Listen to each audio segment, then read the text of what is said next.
Hello बच्चों, कैसे हैं आप सब। आशा करता हूं कि आप मस्त होंगे, ज़बरदस्त होंगे। आपको स्टेप कोचिंग में हम स्वागत करते हैं और इसमें हम आपको पढ़ाएंगे शुक्राणु भेदन। शुक्राणु भेदन क्या होता है? जब द्वितीयक अंडक के साथ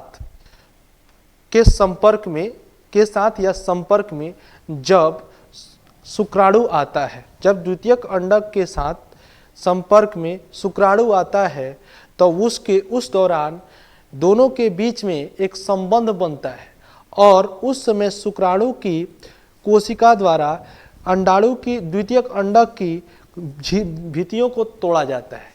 उसी क्रिया को हम क्या कहते हैं? शुक्राणु भेदन कहते हैं। तो बच्चा, यहाँ पर जो हमारा टॉपिक है शुक्राणु भेदन, ये क्या है? तो यहाँ पर देखिएगा कि ये जो आकर के फैलोपियन नलिका में बैठा हुआ है जिसका नाम है द्वितीयक अंडक। क्या नाम है? द्वितीयक अंडक। द्वितीयक अंडक के पास जब ये शुक्राणु, कौन सा शुक्राणु, गति करते हुए पहुंचता है तो जैसे ही उसके पास पहुंचता है और इसके बॉडी के संपर्क में आता है वैसे ही अर्धसूत्री सेकंड बाबू पूरा हो जाता है। जैसे ही ये पूरा हो जाता है तो द्वितीयक अंडक बदल जाता है किसमें? अंडाणु में। किसमें बदल जाता है? अंडाणु में। अंडाणु कहिए या डिंब कहिए, अंडाणु में बदल जाता है। किसमें बदल जाएगा बच्चा? अंडाणु में। अब जब वो संपर्क में आया तो शुक्राणु के शीर्ष भाग पर एक बबल्स के रूप में उपस्थित रहता है जो टोपी नुमा संरचना होता है जिसको कहते हैं बाबू एक्रोसोम। क्या कहते हैं? एक्रोसोम।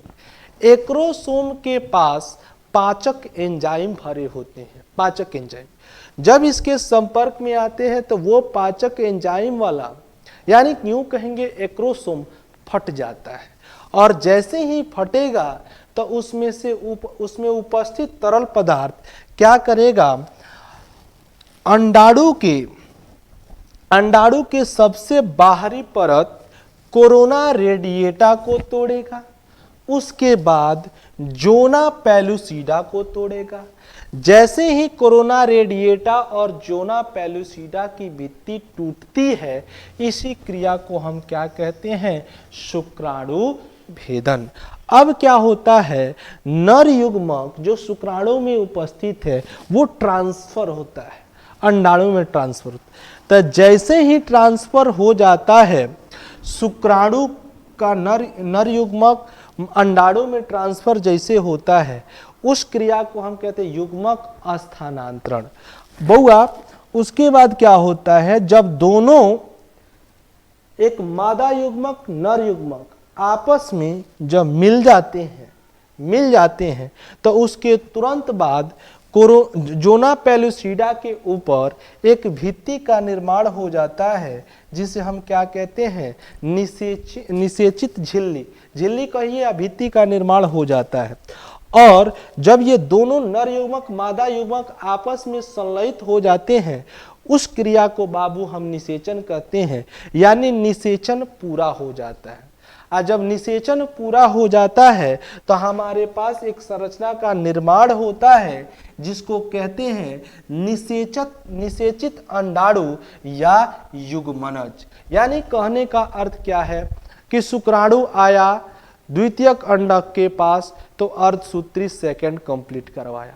फिर जब उसमें उपस्थित एक्रोसोम ने दोनों दीवारों को तोड़ा और तोड़ करके अपना युग्मक स्थानांतरित कर दिया, उसके फलस्वरूप निषेचन की क्रिया संपन्न हुई और निषेचन से बच्चा हमें क्या बना?